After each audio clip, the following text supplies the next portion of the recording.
Welcome to the Global Missions Podcast, a show for Christ followers who want to participate more effectively in God's work, both at home and to the ends of the earth. This episode is brought to you by the Global Missions Toolbox, a new collection of trusted resources to help clarify and strengthen your participation in global missions. Visit us online at globalmissionstoolbox.com. And now, here's your host, Rob Magwood, better known to many friends as Mags. Hi, everyone. On today's episode, we will welcome a highly experienced mission worker to help us unpack three major trends he sees impacting the world of missions.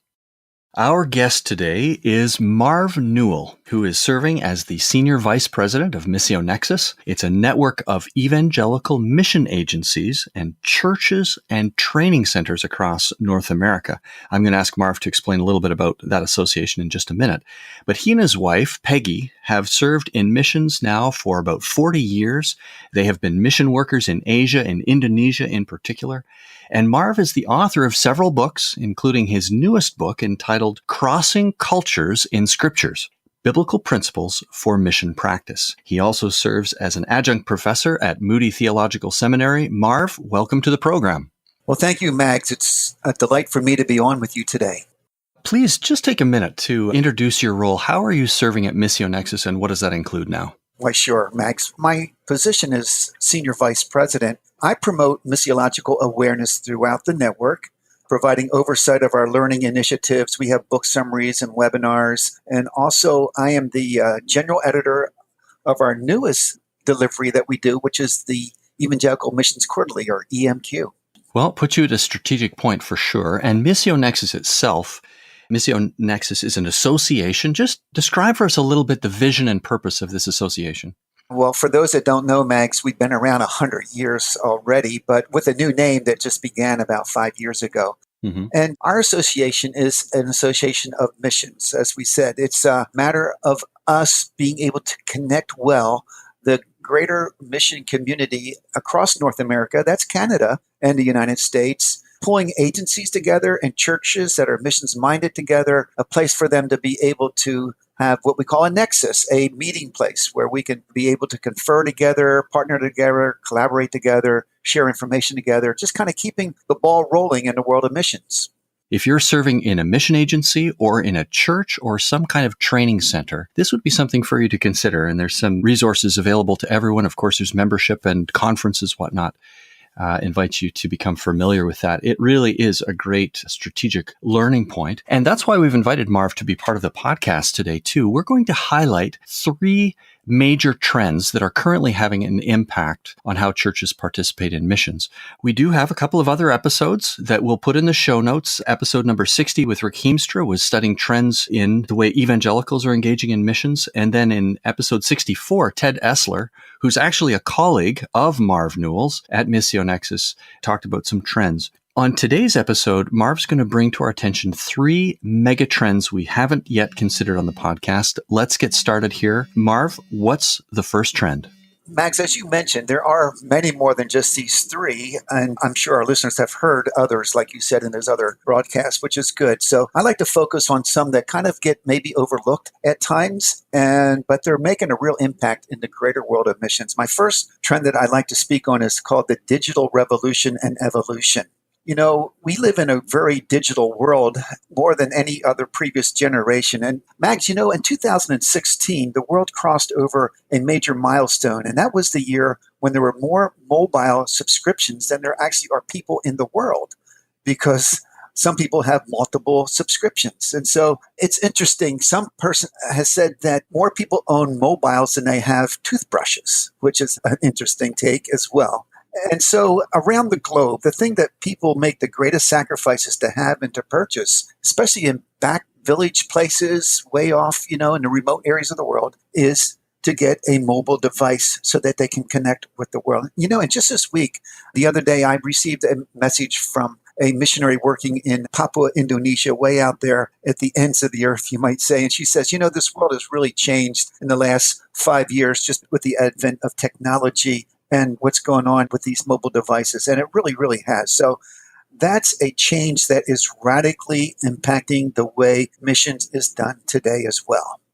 I have seen some of these photographs at times. You mentioned some of the off the beaten trail places where we would consider it to be rural or perhaps not as developed, at least, as some of the places we live in North America. And folks will be riding a horse or riding in a buggy or something like that, but they still have their cell phone.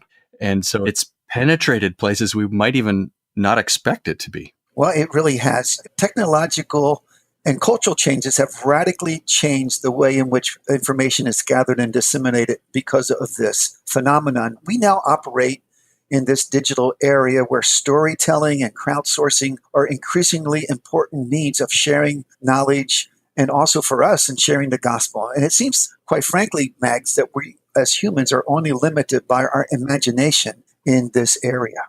Mm-hmm.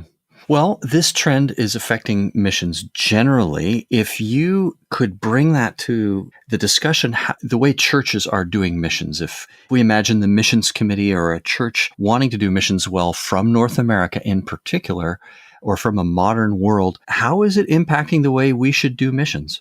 Yeah, that's a good question. And of course, many of our listeners want to make this applicable for them. And I'd say this, local churches just cannot ignore this phenomenon. There's different ways that they can interface with this.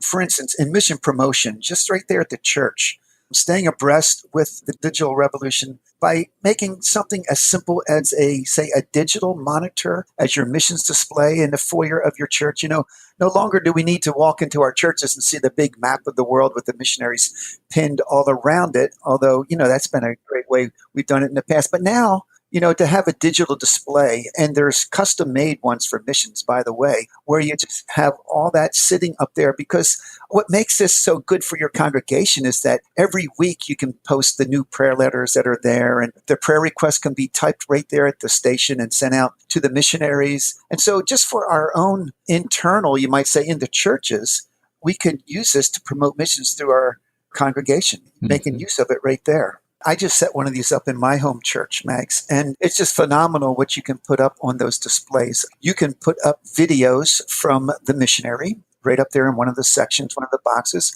so they can see what's going on with the missionary. The prayer cards there, the flag of the country that they're in, the map of where they are. It makes it so that it's very, very clear who your missionaries are, and you can have fresh, up-to-date information. You just need somebody who's in place that will keep updating that on a weekly basis. Mm-hmm.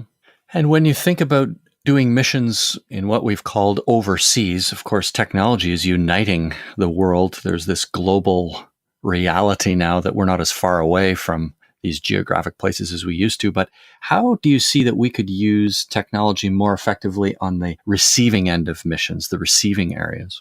Well, here's another thing that we could be doing. We as churches here in North America, we are on the cutting edge of technologies. Whenever something new comes out, we know about it. And we can supply our missionaries and their ministries. And by the way, I'd say both of those, not just the missionary, but their ministries, with the newest devices that they need to stay abreast with this world. The newest applications could be sent there. We can send short-term workers overseas to set up the missionary just for a day or two and get them familiar with the program.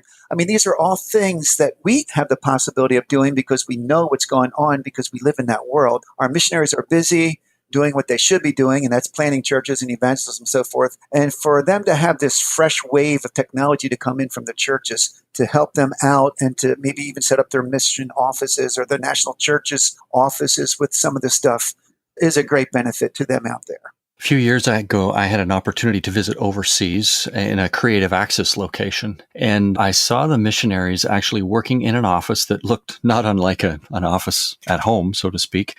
Computers there, and they were on Skype. They were doing discipleship and evangelism through a Skype connection with folks who, in this case, were reluctant to meet personally yet. They were in an environment where if they met face-to-face with a Christ follower or maybe with a foreign missionary, that could really draw attention to them that they didn't want at that time. And so it allowed them to discreetly engage in these ways. And I was struck just how they were using the tools so effectively. Of course, that did lead to personal connectivity and relationships, but those initial stages were handled by technological connections. Well, that just goes on to the next point I was going to mention, and that is our churches being intentional in sending out what we call digital missionaries. Digital missionaries, just anybody online. They don't have to be in the country that they're working in order to be a digital missionary. You can do it right from your home office right here in Canada, obviously. But, the intent is this. We have long-term missionaries and short-term missionaries, but also we need to have digital missionaries. And I think that a church that sends all three, that are engaging all three of these areas and kind of making that intentional, is a church that's out there on the cutting edge of reaching the world, because the world is on the internet. That's where you're going to meet people. And therefore, we need to have digital missionaries intentionally there and reaching out, just as you just mentioned with that little office overseas, wherever it is. And that's the beauty of it. It can be done anywhere. But we need to say, hey, how much are our missionaries engaging in digital ministries and being part of that very thing? By the way, there is a resource that I could send people to. I'll just mention it here. We could put it up on the website later. mobileministryforum.org. That's mobileministryforum.org is a great place to get started. All kinds of resources and ideas would be found there. Marv, just before we move on, anything else you want to mention on this trend? The countries that are advancing the most in the digital evolution today, most of them are what we call the 1040 window countries. Those countries that have been behind are gaining much more momentum and expertise. And therefore, as they're coming on board, we need to be there to meet them. So this is just another way to reach into that hard to reach areas, is through this technology. Okay. Great overview. Digital revolution and evolution, trend number 1. Marv, what's trend number 2? Well, I'd like to call trend number 2 the mission traffic jam. That term isn't really original with me. I heard it from somebody else, but I've decided to pick that up and run with it because I think it's very, very true. And here's, in essence, what this is about, the missions traffic jam. We hear this phrase, it's almost become hackneyed now, Mags, in the world of missions, that missions is from everywhere to everywhere. And that is true. I mean, there's missionaries that are coming from every part of the world, and it's great to see that. And the technical term that we use in the world of missions is polycentric missions, that missions is now polycentric. There's no one location. It's not Canada. It's not the U.S. It's everybody. So it's polycentric in where missions is going. And so what is going on is that, praise the Lord, there's probably more missionaries being sent from many, many more locations around the globe than ever in the history of the church. It's been estimated that there's about 410,000 Christian missionaries in the world today. When I say that, it's every stripe of missionary you can think of. I mean, we include the Catholics as well as the Protestants and so forth in that number. But if you were to divide that number of missionaries into the number of countries in the world, you only get about 1,670 or so per country. And so it's not like we're having overload of missionaries. In other words, congestion in this traffic jam is not the problem, but rather coordination is. The coordination of the work of all these missionaries so that they're not tripping over each other and doing duplications of work and duplications of funding and just, a lot of things that can happen when people aren't talking with each other or collaborating with each other or partnering with each other. That becomes the traffic jam. So for me, as I look at this, Mags, the need of today is for networks, for networking, and also partnerships. And by the way, that's the theme of our Missio Nexus conference this year. I was just going to note that really that's Missio Nexus exists to serve, to try and make some of these connections, right? It certainly does. We want to make this happen. We want to unclog the traffic jam, so to speak.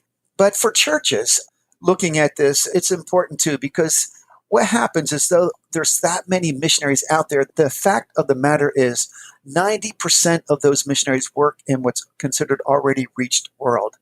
And really only 3% go to unreached peoples. In other words, we need to get the traffic of missionaries scattered a little bit more evenly amongst especially unreached areas of the globe today. I just want to roll back over that briefly. It's something that I try and talk about every opportunity I get, Marv, is the distribution or the coordination, you call it, of missionaries to unreached peoples. Yes. And you said about 3%. And the numbers here, even if it's difficult to measure these things and we're off a little bit, we can see that it's such a tiny minority of our missionary energy is going toward the unreached. Yeah. 3%, you said? Yeah, that's what I picked up from the website that could be of help to someone who wants to look into this is the travelingteam.org/stats. And you can get a lot of the statistics right there from that website. But it is about 3% going to the unreached peoples of the world. Mm-hmm. Well, if we think about this again from the church point of view, do you have advice for, again, someone in the church, a pastor, a missions committee thinking through this?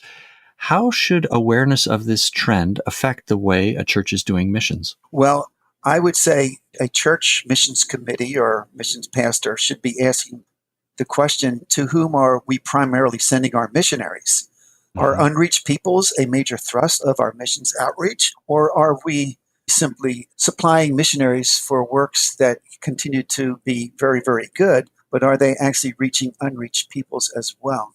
And so taking a look at priorities and trying to decide how they could maybe intentionally channel people to unreached people groups and unreached areas would be good. But also, I think it's even more than that. I think that the church needs to be asking if they're moving from autonomy in their missions program to partnerships, and partnerships in the sending process. Maybe partnerships with other churches.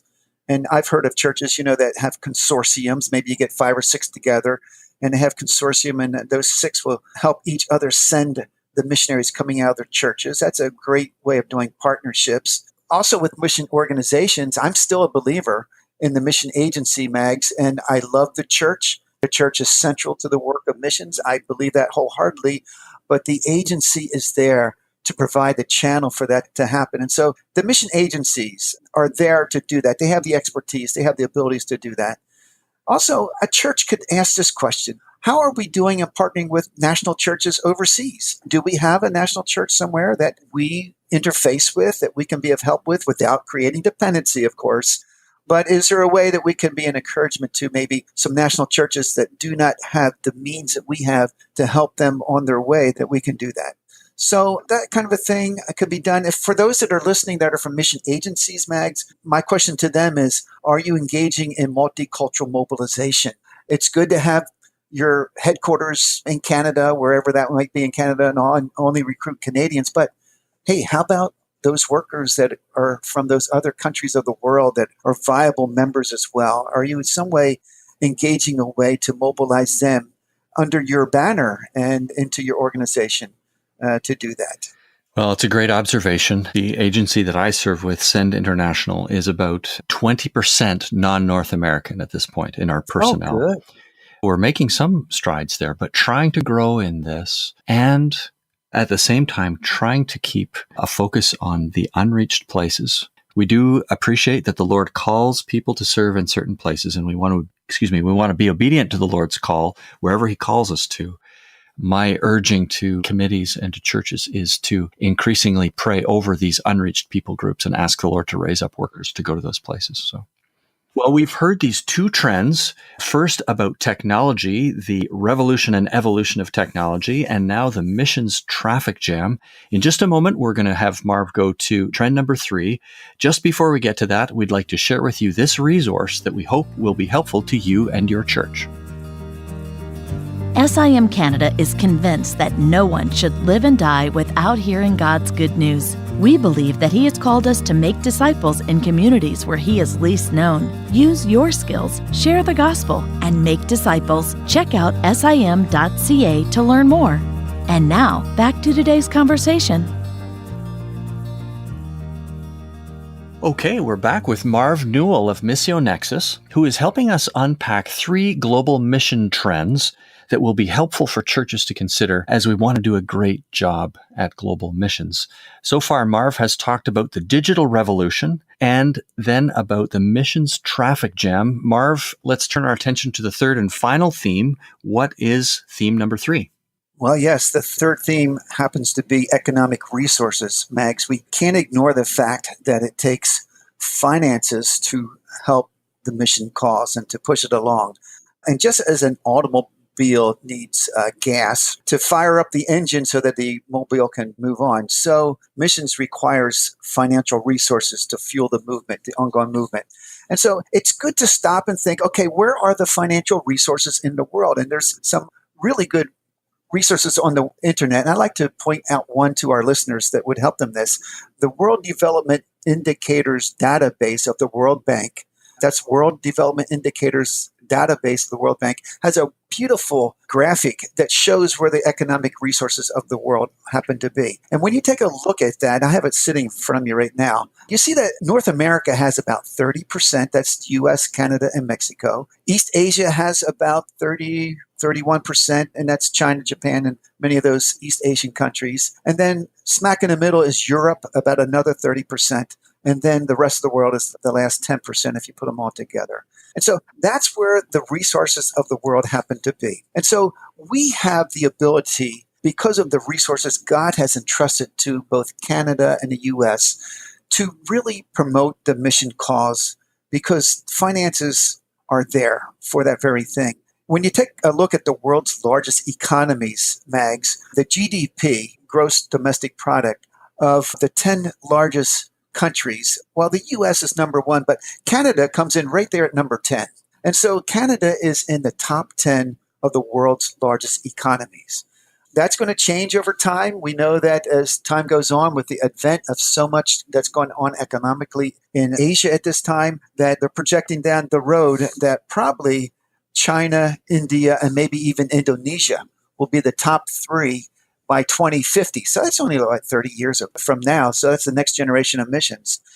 But let's stop and think about where we are today. We are in a position here in Canada to use our resources to help fund the mission project. Now, I know that many times as we go out and do fundraising and we struggle to meet budgets and all, it's kind of hard when we're looking at the trees that are around us to become kind of our challenge in finding economic resources, to think that when you put them all together and look at the forest from above, that there's so much resource that's available. But it's true. That's something that we need to steward now. It's something that God wants us to be very much not just attuned with, but using for his glory.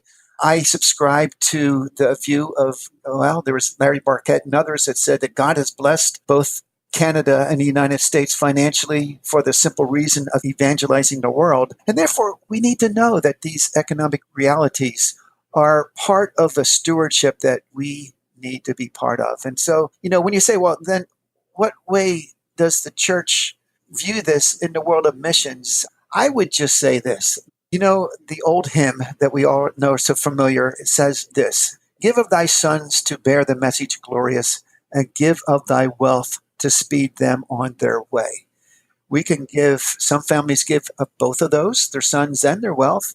Others maybe don't have the children to do that, but they do have the resources. And so we can't be stingy. And we need to see the bigger picture that God's doing in the world today and say, yes, we need to devote our resources. We have these resources.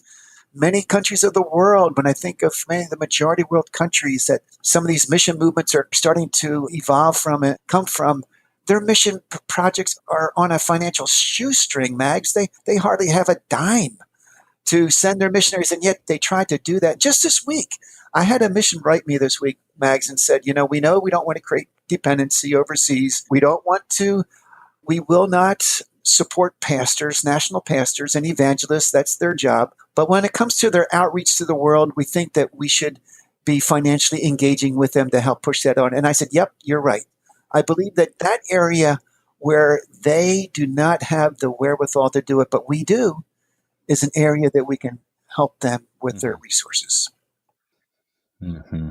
Wow, what an important topic to wrestle with. You've touched on a few things.